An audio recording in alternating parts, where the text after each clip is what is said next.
चलो इधर ध्यान दो। Electric field due to a point charge कल हमने कंप्लीट कर लिया था। एप्लीकेशंस ऑफ गॉस लॉ में we have to find today electric field of a infinitely long wire. उसकी इलेक्ट्रिक फील्ड का फॉर्मूला क्या होता है इनफाइनाइटली लॉन्ग वायर का? 2 के लैम्डा बाय आर। फॉर्मूला हमारे पास है, सॉल्व करना भी हमको आता है। बुक बधु बंद करो, सॉल्व करो जाते। चलो, electric field due to infinitely long wire using Gauss law.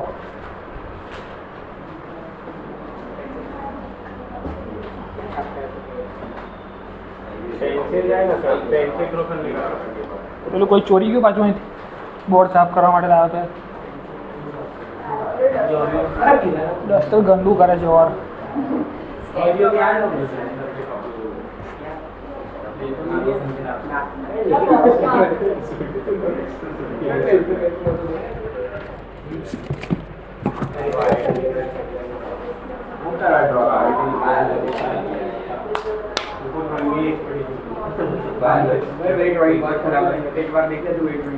Hariom बातोवन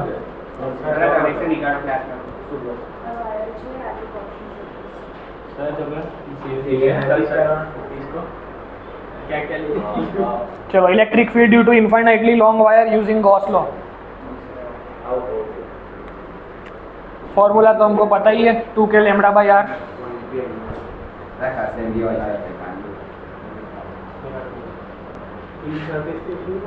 electric field due to point charge, ऐसा कुछ किया था कल। Electric field due to point charge, एक आर डिस्टेंस मान लिया, उसके आसपास एक गॉसियन सरफेस हमने सोचा एक स्फीयर। गॉसियन सरफेस का एक लिमिटेशन है, क्या है? बिकॉज इस चार्ज से सारे पॉइंट्स का डिस्टेंस इक्वी डिस्टेंस होना चाहिए, सिमेट्रिक होना चाहिए पूरा डायग्राम, तो ये आंसर आएगा। फिर हमने क्या सोचा, flux for this particular case क्या आएगा, Q बाय एप्सिलॉन नॉट। दूसरा फ्लक्स का फॉर्मूला क्या था, इंटीग्रेशन E डॉट डी ए। यहाँ से हमने क्या किया, electric field of the point charge will be constant, तो बाहर आ जाएगा। एरिया ऑफ द स्फीयर क्या बन जाएगा, स्फीयर का एरिया क्या होगा, 4 पाई आर स्क्वायर। अब इन दोनों को इक्वेट करा दिया था, तो इलेक्ट्रिक फील्ड का फॉर्मूला हमको मिल गया था कि Q by R square. Similarly infinitely long wire कैसा दिखेगा? अब इस इनफाइनाइटली लॉन्ग वायर को कवर कर सके ऐसा गॉसियन सरफेस क्या हो सकता है? सिलिंड्रिकल, और कोई ऑप्शन ही नहीं है।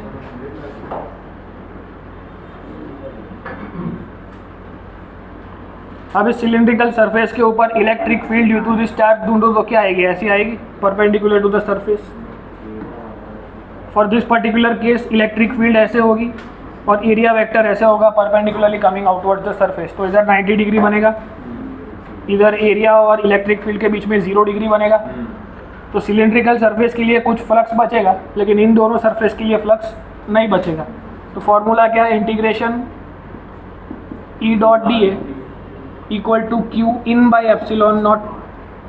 दोनों फ्लक्स को इक्वेट कराना है, लेकिन इसके दो ऑप्शन है हमारे पास, for the curved surface and for the flat surface.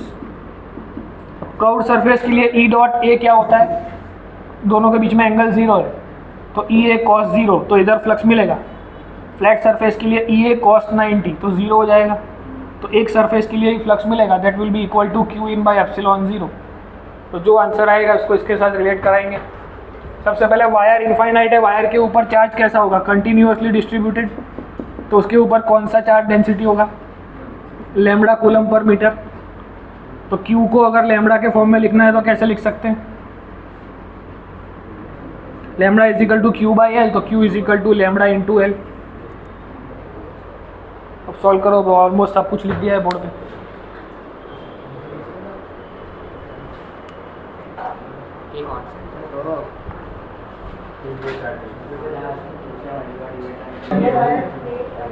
इज्जत कढ़ाई ने उर्मी नहीं आवड़तुंद तने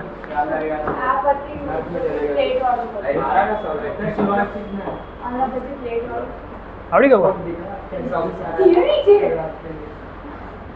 कैसे करना है इसको? E.dA दोनों को ऐड करना पड़ेगा, इक्वल टू क्या आएगा, Q in by epsilon not. Electric field constant है तो ऐसी की ऐसी रखोगे, इंटीग्रेशन करोगे कर्व्ड सरफेस का क्या आएगा, 2 पाई RL कर्व्ड सरफेस का एरिया, पूरे सरफेस पे इंटीग्रेट करेंगे तो 0 ऐड होगा तो 0 ही बचेगा। Q इन की जगह क्या लिख सकते हैं, lambda L by epsilon not, ये चला गया तो क्या बचा,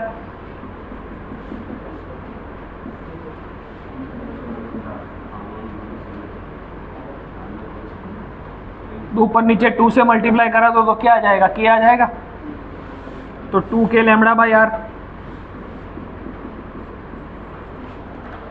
सिंपल हो जाएगा। अब इतना नॉर्मल है, अब क्या सीखना है हमें, अगर वायर को अंदर से होलो वायर ले लिया तो क्या होगा, और सॉलिड वायर ले लिया तो क्या होगा। मतलब नॉर्मल बोर्ड्स के लिए, मेंस के लिए और नीट के लिए यहाँ से क्वेश्चन आएंगे।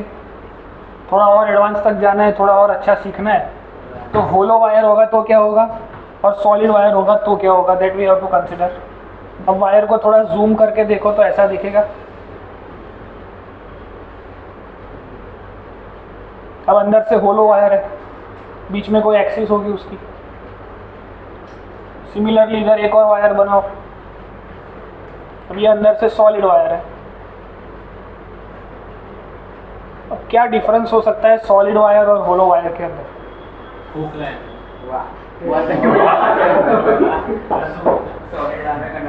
એના મગજ જેવું ખોખલું એટલે ખોલો એટલું બધું नहीं, એટલે सारा मत सोच। अब इसमें दो ऑप्शन बनते हैं, एक इनसाइड द वायर, एक outside the wire.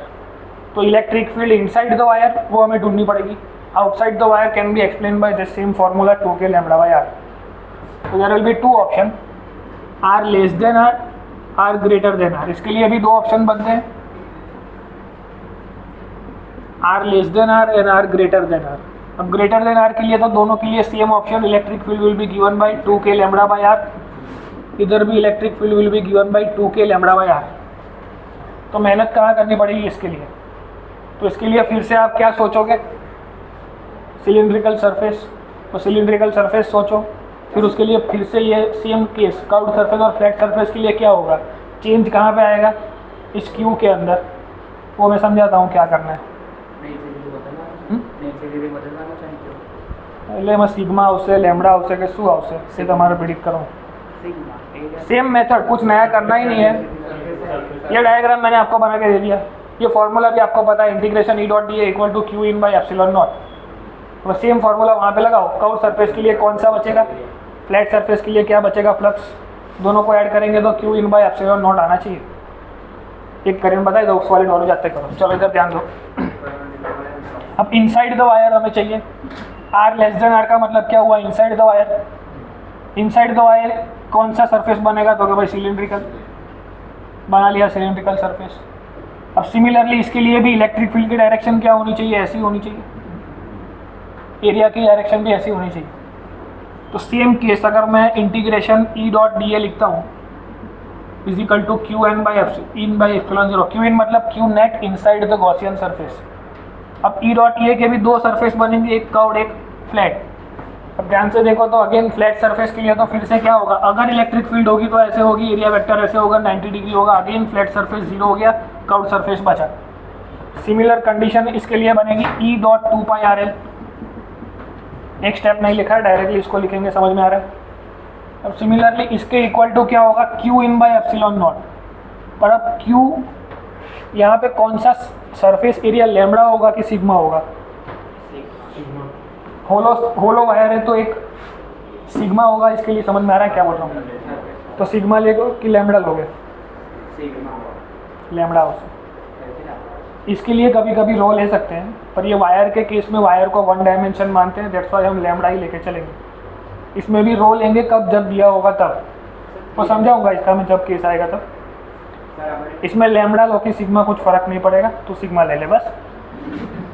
Equal to क्या आएगा, lambda L by epsilon not.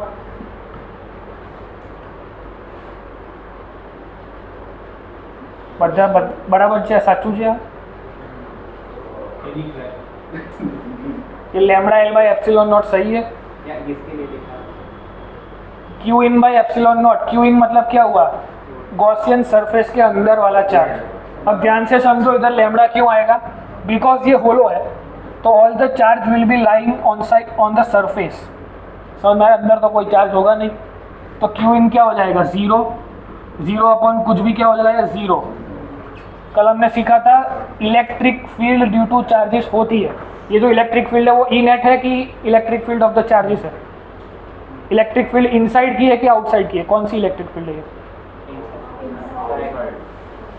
कल हमने देखा था इलेक्ट्रिक फील्ड जो होती है वो अगर गॉसियन सरफेस के अंदर चार्ज है कि बाहर चार्ज है, इलेक्ट्रिक फील्ड दोनों की होती है, E1 plus E2 that equal to Q in by epsilon nought. मतलब जो इलेक्ट्रिक फील्ड हम लेते हैं वो इनसाइड आउटसाइड दोनों की होती है। ये हमें कल समझना था कि जो हम मिस कर जाते हैं गॉस लॉ के अंदर, वो हमें सीखना था कि electric field will B from the both the charges, पर इसकी वजह से 0 हो जाएगी। क्यों? बिकॉज इसकी जो इलेक्ट्रिक फील्ड है जितनी अंदर आई उतनी बाहर निकल गई, दैट्स वाई 0 हो गई। इसकी वजह से जो फील्ड आई वो ऐसे परपेंडिकुलरली बाहर निकली, दैट्स वाई इसका फ्लक्स काउंट किया जाएगा, इसका नहीं किया जाएगा। इसके लिए ये भी चेक किया था हमने कि यहाँ पे इलेक्ट्रिक फील्ड और एरिया के बीच में अक्यूट एंगल बन रहा है, यहाँ पे इलेक्ट्रिक फील्ड और एरिया के बीच में ऑब्ट्यूस एंगल बन रहा था ऐसे। तो वो जो एंगल बना इधर माइनस वैल्यू हो जाएगी, इधर प्लस वैल्यू हो जाएगी, -5 + 5 0। ऐसे ईच एंड एवरी पॉइंट के लिए इसका फ्लक्स 0 हो जाएगा, लेकिन इसका फ्लक्स बचेगा। That's why electric field will B from the inside and outside both charges. मतलब इसमें इलेक्ट्रिक फील्ड तो बचा, इलेक्ट्रिक फील्ड है, समझ में आ रहा है? तो फ्लक्स इसका 0 होगा इनसाइड, पर क्यों? तो इलेक्ट्रिक फील्ड भी 0 होगी। हमने कल सीखा था फ्लक्स 0 है, इसका मतलब ये ज़रूरी नहीं है इलेक्ट्रिक फील्ड 0 है। इस केस में हो रहा है लेकिन ये ज़रूरी नहीं है, समझ में आ रहा है? कल ट्रू फॉल्स में हमने इसको ध्यान से समझा था कि electric field can be there अगर फ्लक्स 0 है तो भी। इलेक्ट्रिक फील्ड 0 उसका बाय डिफ़ॉल्ट मतलब फ्लक्स 0 बोल सकते हैं, पर फ्लक्स 0 उसका बाय डिफ़ॉल्ट मतलब ये नहीं निकाल सकते हैं। यहाँ निकाल सकते हैं बिकॉज वो हो रहा है, बिकॉज क्यू इन भी 0 है, इनसाइड कोई चार्ज नहीं है, 0 इक्वल टू कुछ भी क्या हो जाएगा, 0। तो यहाँ पे इलेक्ट्रिक फील्ड 0 है। तो इतना हमको समझना था, होलो वायर के लिए इनसाइड इलेक्ट्रिक फील्ड नहीं होगी, आउटसाइड क्या होगी, जो हमने फॉर्मूला बनाया हुआ है वो। तो सिंपल ये हमें बोर्ड्स के लिए डेरिवेशन याद करना है, नॉर्मल नीट के एग्जाम के लिए भी ये चल जाएगा। और इसके बाद एडवांस में क्या आता है, तो कि भाई होलो वायर बना दिया तो क्या होगा, सॉलिड वायर बना दिया तो क्या होगा। सॉलिड वायर में भी क्या होगा, यहाँ पे आपको रो दिया होगा। अब रो वेरिएबल भी दे सकते हैं, कांस्टेंट भी दे सकते हैं। अभी अपने को कांस्टेंट लेके प्रूव करो, फिर और क्या आ सकता है वो बताता हूँ।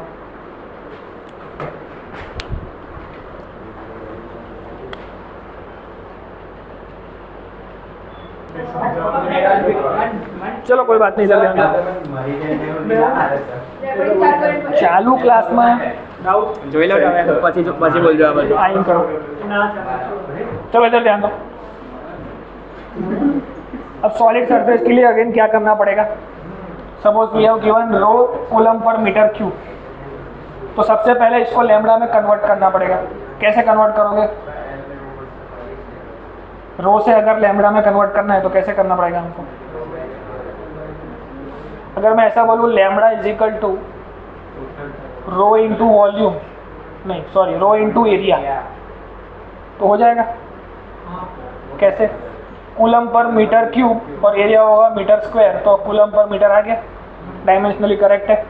तो इसको चेंज कैसे कर सकते हैं, lambda is equal to rho into A. तो रो तो हमको पता है equal to into A of the wire, cross sectional area क्या होगा इसका, पाई आर स्क्वायर। तो ऐसे हमने कन्वर्ट कर दिया, समझ में आ रहा है, rho into pi R square. तो ऐसे हमें उसको क्या करना है, रो में से लैम्बडा में कन्वर्ट करना है।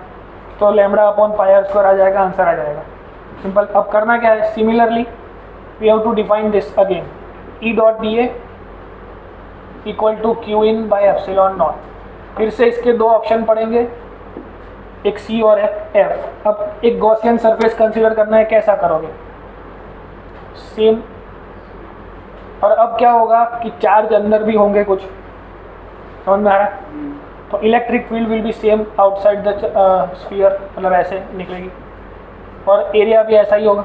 मतलब सिमिलरली यहाँ पे जो बोल रहे थे वही इसमें होगा कि कर्व्ड सरफेस के लिए कुछ मिलेगा, लेकिन अगेन फ्लैट सरफेस के लिए क्या हो जाएगा, 90 डिग्री बन जाएगा एरिया और फील्ड के बीच में। तो दोनों फ्लैट सरफेस के लिए आंसर 0। कर्व्ड सरफेस के लिए कुछ बचेगा, क्या बचेगा, again E dot 2πRL is equal to Q in by epsilon not. तो क्यू इन की जगह क्या लिखोगे आप, rho into volume by epsilon naught. कैसे आया ये, rho is equal to charge upon volume, तो charge is equal to rho into volume. अब हमें वॉल्यूम की जगह कुछ लिखना है तो क्या लिख सकते हैं, सपोज ये एरिया ऐसा है, क्रॉस सेक्शनल एरिया ऐसा होगा, तो वॉल्यूम की जगह ऐसा लिख सकते हैं एरिया इंटू लेंथ। तो एरिया इंटू लेंथ क्या हो जाएगी, 2r। ऐसा क्यों कर रहे हैं समझा रहा हूँ, बिकॉज हमें यहाँ से एरिया और एरिया कैंसिल आउट करना है, कुछ बोलता ही चाहिए। 2πr ने मेरी एरिया दबा दी, तो क्या आएगा इधर, rho into area into L, मतलब 2r divide by epsilon not. तो एरिया एरिया कैंसिल हो जाएगा, क्या बचा, electric field is equal to नहीं आता होगा ऐसे, नहीं होता, एल जावा चाहिए, एल दबा दे। E is equal to rho L by epsilon not.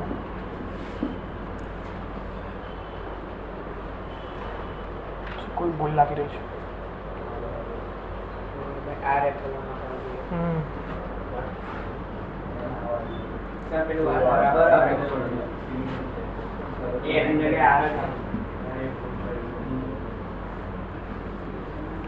Volume is equal to area into length. अच्छा एरिया में भूल करी છે, एरिया में भूल करी, एरिया में भूल करी 2πr² इंटू एल एवं सॉरी πr² इंटू एल, फरी वंस मोर બધું ફરી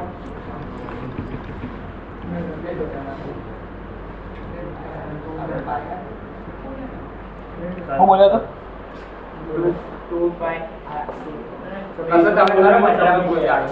देखो इसका क्या आएगा, लैम्बडा का रिलेशन बनाया हमने sigma A, sorry rho into A of the thing will be πr², तो रो इंटू πr², इतना हमको पता है, सिंपल। अब क्या करना है, कर्व्ड सरफेस के लिए सबसे पहले निकालो E डॉट ए, तो क्या आता है E into 2πRL, again flat surface के लिए 0। अब क्यू इन की जगह क्या लिख सकते हैं, रो इंटू, क्यू इन की जगह क्या लिखते हैं, उसी में प्रॉब्लम हो रहा है।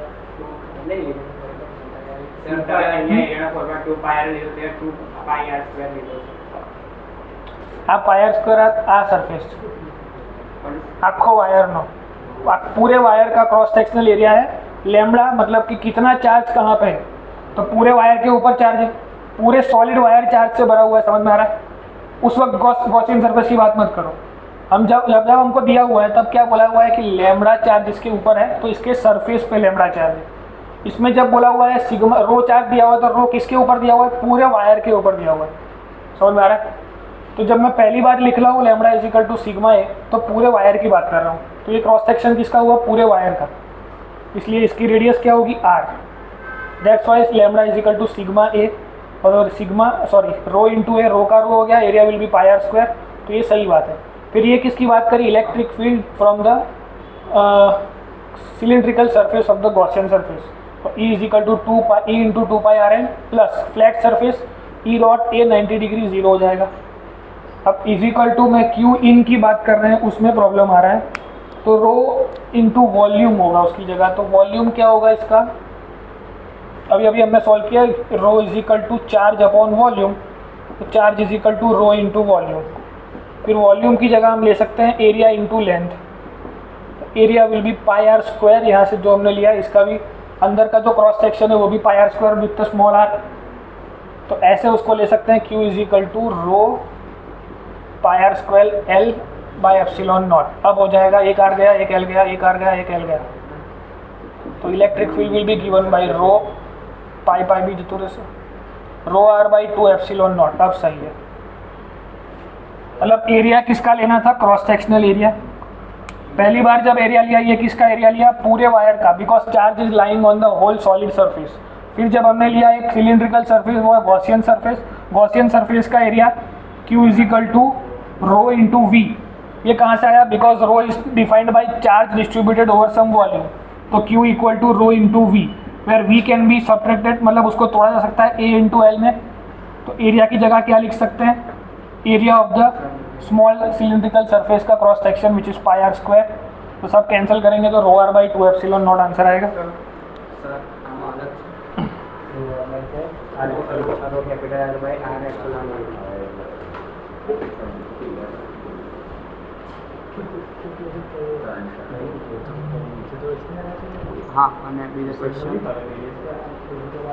बराबर तो sir rho R by 2 epsilon naught outside पहुंचा इनसाइड पहुंचा आउट हो जाए उसे। चलो क्वेश्चन सॉल्व करेंगे हम। P वर्सेस आर का ग्राफ जो लिया પછી એને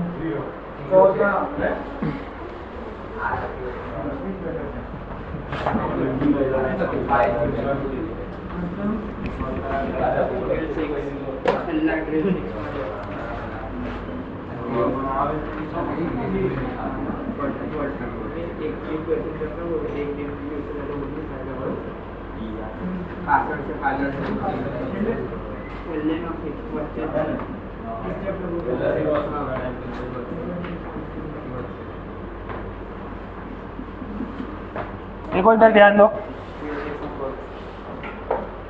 बहुत बार समझा चुका हूँ कि नोट्स आर वेरी इंपॉर्टेंट। कोई होमवर्क नहीं है, एमसीक्यू सॉल्व करने के लिए भी हम कम बोल रहे हैं, बिकॉज ये नोट्स से ही एज इट इज़ क्वेश्चंस आते हैं। अगर होलो सिलेंडर आपको पता होगा तो इलेक्ट्रिक फील्ड अंदर जीरो होती है, वो आपको पता होगा। एज इट इज़ ऐसे ही इसको याद करना है। तो लेक्चर को ही घर जाकर रिवाइज करो, वही आपका होमवर्क है। ये लेक्चर एज इट इज़ आपको रटा हुआ होना चाहिए कि इसका ग्राफ कैसा बनेगा। तो समझो कि होलो का ग्राफ कैसा बन रहा है, तो कि भाई इनसाइड जीरो, मतलब जब तक R इक्वल टू R होगा तब तक वो जीरो रहेगा, electric field will B zero. जैसे ही बाहर निकलेगा तो 1/r से कम हो रहा है, मतलब ऐसा हो जाएगा। समझ में आ रहा है? तो इसका मतलब क्या हुआ, इधर इनसाइड पॉइंट इधर outside point. Inside electric field zero होती है, इधर मैक्सिमम होती है। उसके बाद इलेक्ट्रिक फील्ड क्या हो जाएगी, डिपेंड करेगी 1/r पे। समझ में आ रहा है कैसे ग्राफ बनाना है? तो इसका कैसा बनेगा ग्राफ,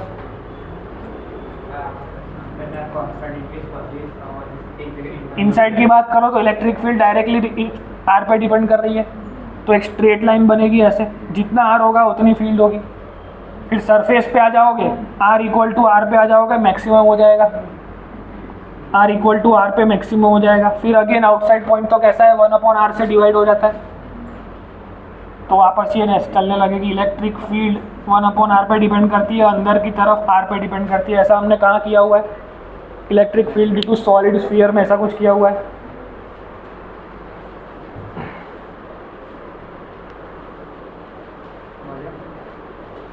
अब एक वस्तु रखी लो,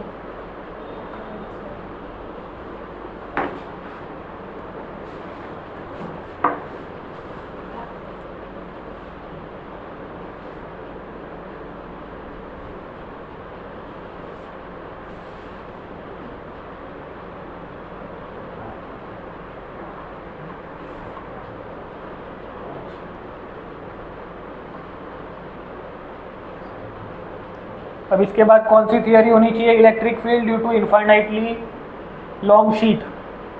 उसके लिए भी हमने सॉल्व किया था sigma by 2 epsilon naught without Gauss law.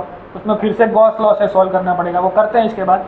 फिर दूसरा ऑप्शन हमने सॉल्व किया था electric field of a ring.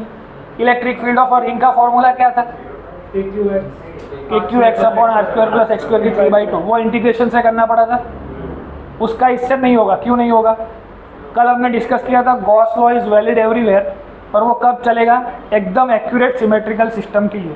तो रिंग एकदम एक्यूरेट सिमेट्रिकल सिस्टम नहीं है, बिकॉज क्या होता है, जहाँ पे रिंग होती है यहाँ पॉइंट है, तो डिस्टेंस सारे पॉइंट का अलग अलग हो जाएगा, मतलब एकदम एक्यूरेट नहीं है, एकदम प्रॉपरली सिमेट्रिक सिस्टम नहीं बनती है, इसलिए उसका हम फाइंड नहीं कर पाएंगे। तो उसी के बारे में लिखना है। We cannot find electric field for ring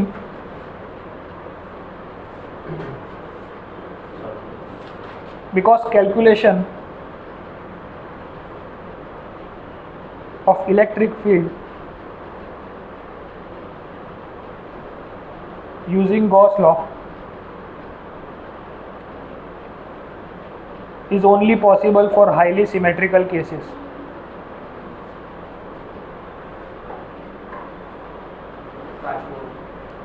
Calculation of electric field using Gauss law is only possible for highly symmetrical cases. But Gauss law is valid everywhere. मतलब Gauss law सही है सबके लिए, और वो चलेगा तब जब हाईली सिमेट्रिकल सिस्टम हो. इसमें सारे चार्ज से गॉसियन सरफेस का डिस्टेंस सेम है, तो हाईली सिमेट्रिकल सिस्टम है तो चल जाएगा. नाउ सिंपली हेडिंग में चेंज करना है electric field due to infinitely long sheet.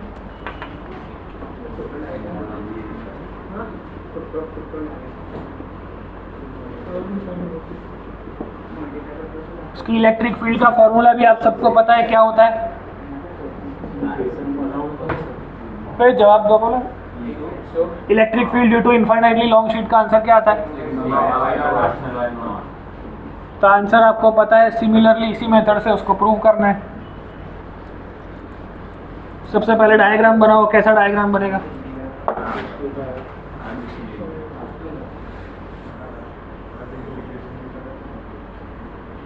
ये सब हमने इंटीग्रेशन से पहले किया हुआ है.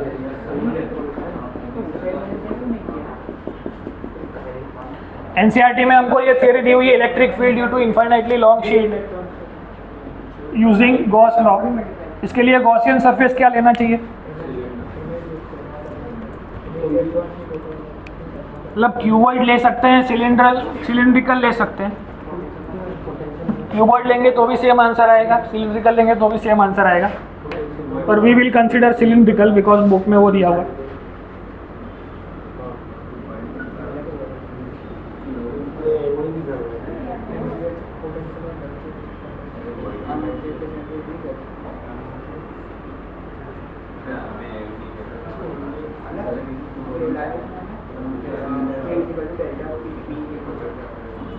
इसके लिए कौन सा चार्ज डेंसिटी लेना पड़ेगा?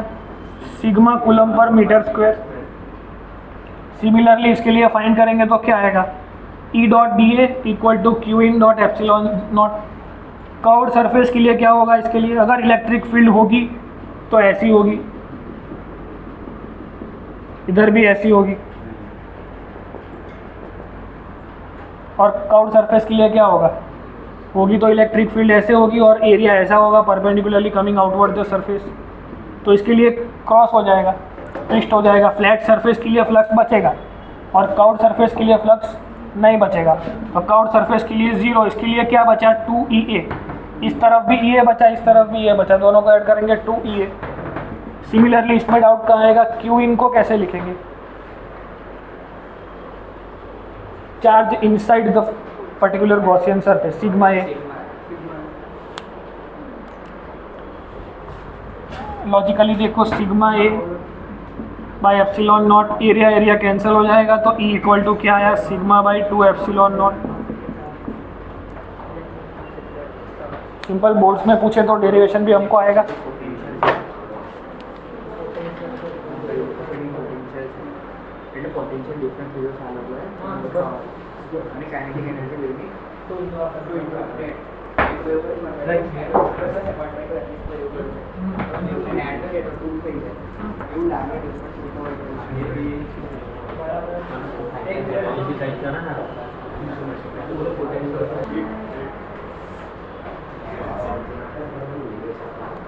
शीट को बना दिया थिक इनफाइनाइट शीट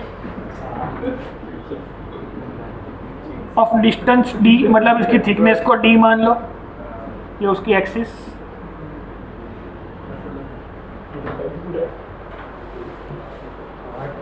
अब इसकी थिकनेस आ गई तो इसके ऊपर सिग्मा की जगह क्या आ जाएगा? Rho coulomb per metre cube. Similarly जैसा वहां पे किया था.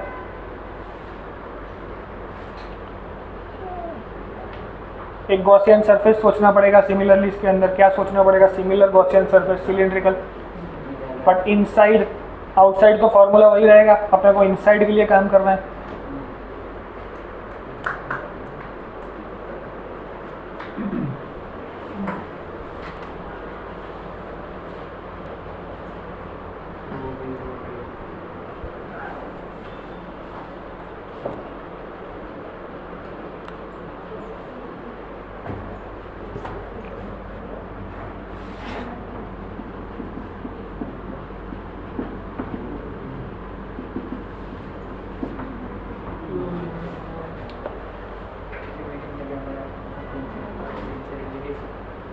यहाँ तक सबको क्लियर है कि इनसाइड की इलेक्ट्रिक फील्ड फाइंड करनी है, दैट्स वाई गॉसियन सरफेस अंदर लेना है। कैसा लेना है? जिसकी इस डी से छोटा गॉसियन सरफेस अंदर की तरफ। अब same formula E dot D A equal to Q in by epsilon naught, उसके लिए भी same curved surface flat surface, तो इसके भी कर्व्ड सरफेस के लिए क्या आंसर आएगा?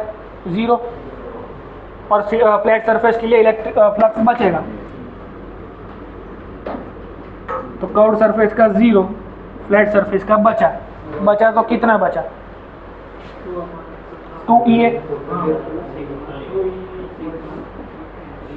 अब क्यू इन का डाउट है, क्यू इन की जगह क्या लिखना पड़ेगा? Rho into volume density. तो similarly Q is equal to rho into volume density, नहीं लग चार्ज डेंसिटी। अब वॉल्यूम की जगह क्या लिख सकते हो? Similarly area into length.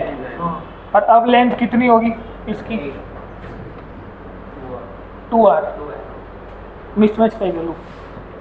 तो अब यहाँ पे आप लिखोगे एरिया इंटू लेंथ, तो लेंथ क्या हो जाएगी? रो ए इंटू 2R। अब ऐसा ही क्यों करना पड़ा? यहाँ पे पाई आर स्क्वायर ले सकते थे, और इस एरिया के साथ उसका एरिया कैंसिल हो जाए, दैट्स वाई इस एरिया के साथ वहाँ का एरिया कैंसिल हो जाए, इसलिए वॉल्यूम की जगह एरिया इंटू लेंथ करना पड़ा। सिंपल। तो क्यू इन की जगह क्या लेना पड़ेगा? Rho A into 2R divided by epsilon naught. इधर से ये चला गया, 2 चला गया, तो electric field will be rho R by epsilon not.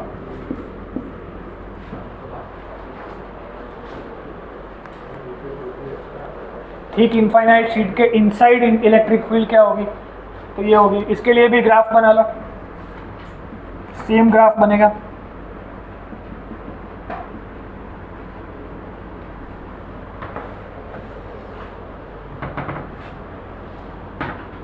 कैसा ग्राफ बनेगा इसके लिए?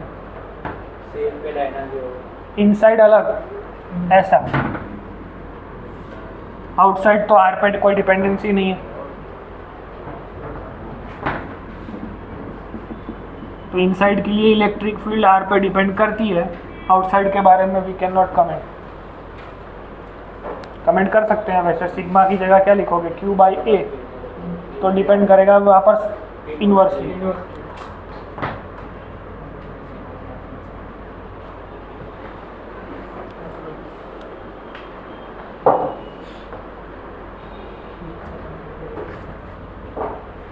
लेफ्ट साइड वालों जवा दी।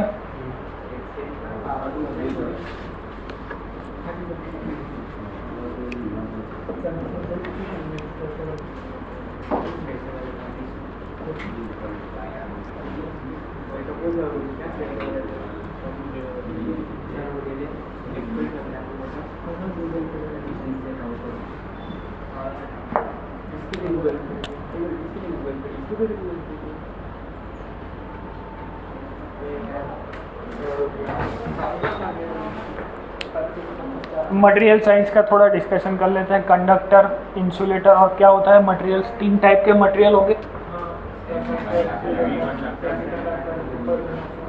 मतलब एक होता है इंसुलेटर, एक सेमीकंडक्टर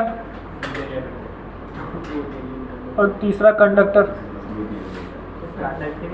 अब कंडक्टर के बारे में इस चैप्टर में ज़्यादा डिस्कशन है। सेमीकंडक्टर का एक पूरा चैप्टर है, मैं आपको बहुत बार बता चुका हूँ। Chapter number 14 semiconductor electronics. Semiconductor सुधा भाई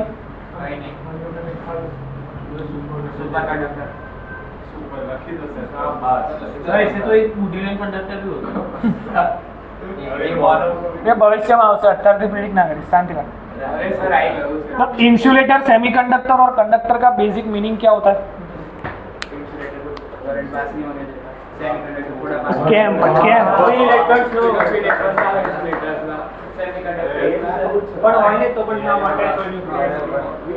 मतलब all the electrons are bound. इसके लिए ऐसा एग्जांपल ले सकते हैं।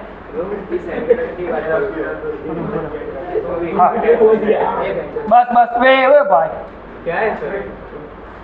जाऊ जो बाहर આવે वो लिमिट બહાર થાય તમારા લોકોનું પછી તારીખ તકલીફ છે लिमिट टेस्टिंग બસ ઓય ચૂપ છૂટી માર લેજે હમણાં જવાનું इधर ध्यान दो भाई बस बस થઈ ગયું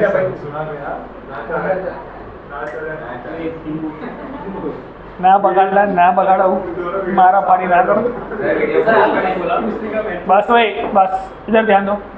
इसमें एग्जाम्पल क्या ले सकते हैं? Suppose we consider this class as a material, तो इंसुलेटर, सेमीकंडक्टर एंड कंडक्टर बराबर एनालॉजी है कि नहीं खबर नहीं तो आप मैंने को विचार we are considering this benches as nucleus.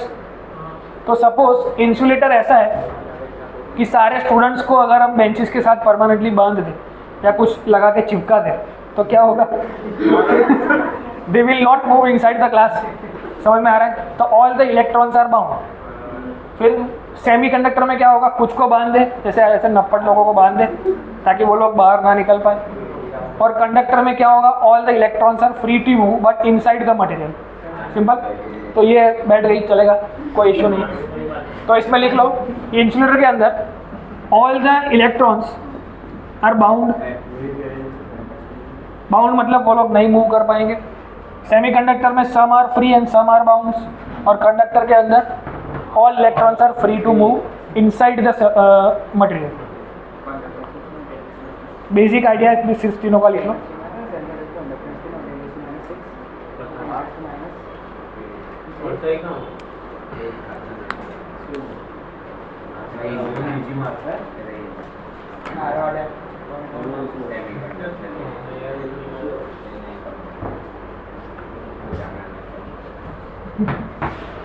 उसके बाद हेडिंग डालो properties of conductors.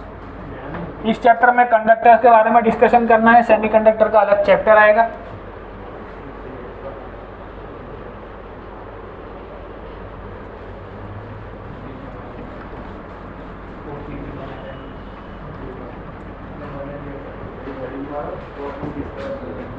Properties of conductors.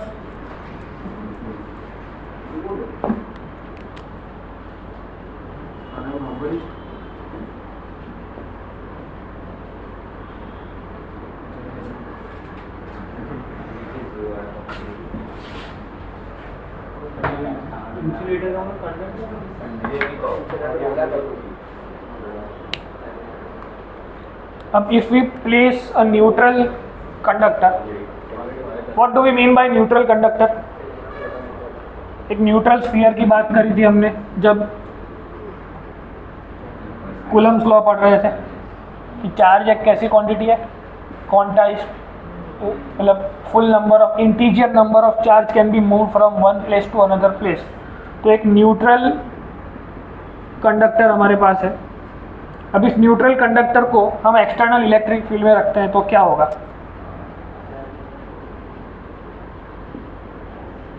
Suppose we put a neutral conductor in any external electric field E naught या ई आउटसाइड, तो क्या होगा? मतलब negative charges will be start to accumulate, positive to negative.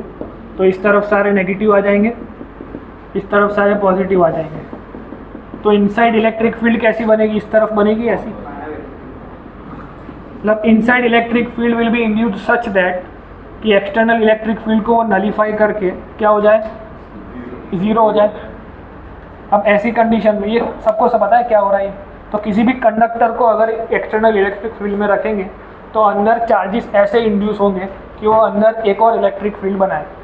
तो E outside and E inside will be equal, ये हमको पता है। सिंपल क्वेश्चन है, पर यहाँ से क्वेश्चन कैसा बनता है, ऐसा जेई का एक क्वेश्चन है। क्वेश्चन लिखो, if the sphere of neutral charge, example number 17, if the sphere of neutral charge placed in external electric field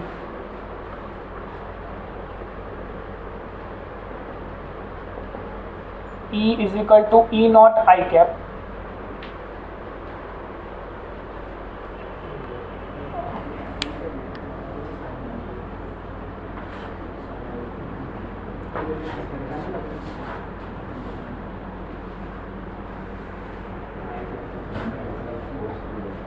सुधा भाई दूसरे क्वेश्चन की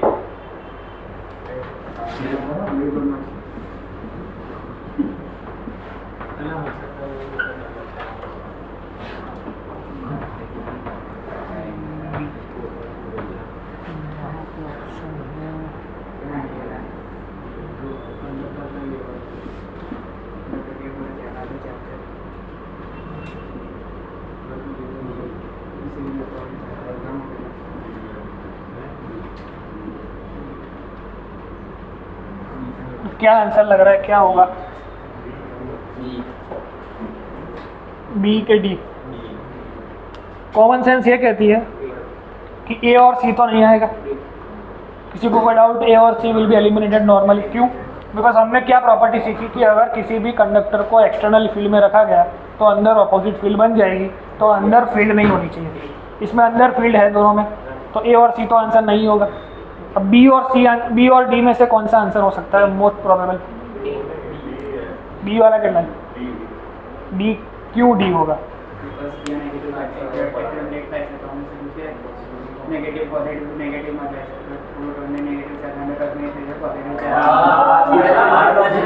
બધું જ ખોટું હતું, વાંધો નહીં।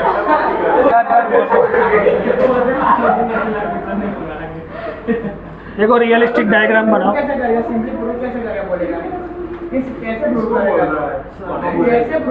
देखो ये शायद आप लोगों ने क्वेश्चन देखा हुआ है इसलिए आपको ऐसा लग रहा है, पर कैसे होता है ये हमें सीखना पड़ेगा। इसका रियलिस्टिक डायग्राम ऐसा होता है।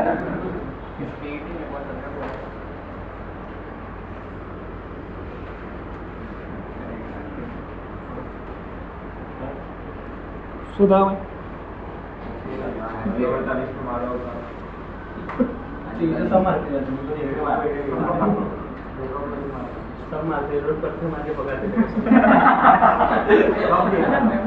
बकवास बंद कर ला भाई, चल।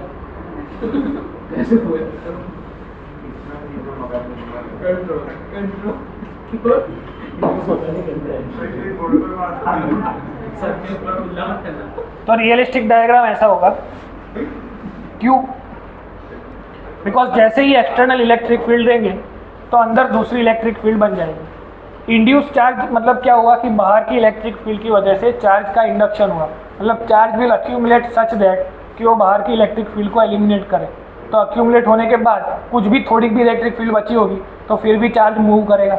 इसका मतलब क्या हुआ? चार्ज का मोशन बंद हो गया after certain period of time. ये यहाँ से यहाँ पहुँचने में ट्रांजिशन टाइम जो है वो फ्रैक्शन ऑफ सेकेंड भी नहीं है। जैसे ही अप्लाई किया सीधा ऐसा हो जाएगा। इसका मतलब क्या हुआ वो समझते हैं। अगर मैं ऐसा बोलता हूँ कि electric field inside is zero, इसका मतलब क्या हुआ? Electric field inside zero. हमने ऐसा किया कि electric field inside plus electric field external, इसका नेट इलेक्ट्रिक फील्ड क्या हो गया? ज़ीरो हो गया। इसका मतलब क्या हुआ? E net zero. अब ई नेट ज़ीरो को हम कंपेयर करते हैं, ऐसा फॉर्मूला हमने देखा हुआ है। अब किसी का डिफरेंशिएशन ज़ीरो आ गया, मतलब क्या हुआ? पोटेंशियल कांस्टेंट है। पोटेंशियल कांस्टेंट कहाँ पे होता है? Equi potential surface.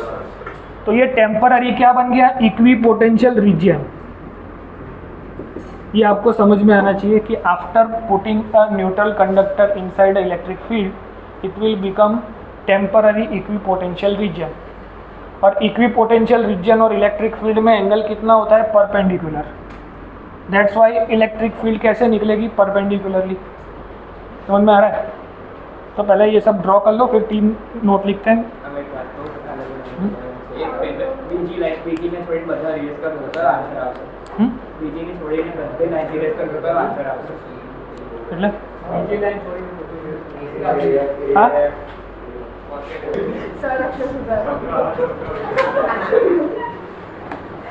When we place a neutral conductor in an external electric field, when we place a neutral conductor in an external electric field,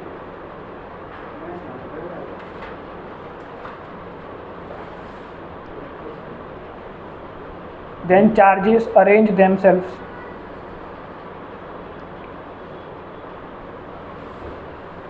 in such a fashion that E net inside the conductor becomes zero.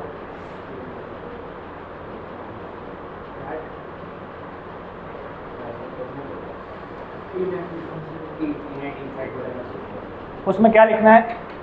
E in when we place a neutral conductor in an external electric field, then charges arrange themselves in such a fashion that E net inside the conductor becomes zero. उसके बाद ये लिखो E in plus E external equal to zero. अब ऐसा क्यों हुआ? उसका reason, because of the above point we can say that conducting material starts acting as an equipotential region. Conducting material starts acting as an equipotential region.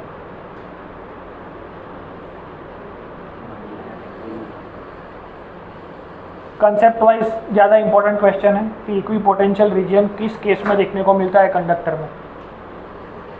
Because it is a equipotential region, we can say that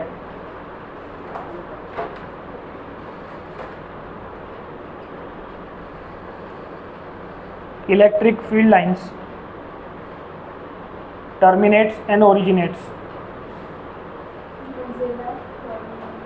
because it is a equipotential region. We can say that electric field lines terminates and originates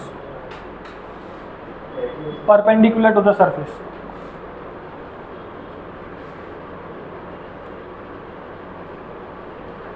induce charge के बारे में लिखना है तो लिख लो. Induce charge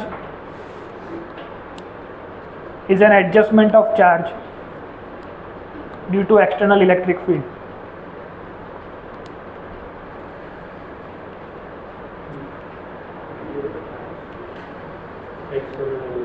Induced charge is the adjustment of charge due to external electric field. मतलब कोई किसी भी चीज़ का इंडक्शन कब होता है, इंड्यूस कब होता है कि बाहरी किसी चीज़ की वजह से उसमें वो चीज़ बनाई जाए. सिंपल. तो मटेरियल साइंस का यहाँ तक रखते हैं. दूसरी प्रॉपर्टी कल से डिस्कस करेंगे. Tomorrow we will discuss the NEET paper. जो पेपर हमने यहाँ पे लिया संडे को, वो पेपर डिस्कस कर लेंगे. एक बार जितने भी क्वेश्चंस आपको नहीं आते सॉल्व करके रहना. एक ही लेक्चर मिलेगा तो 1 घंटे में we will try to solve maximum questions included.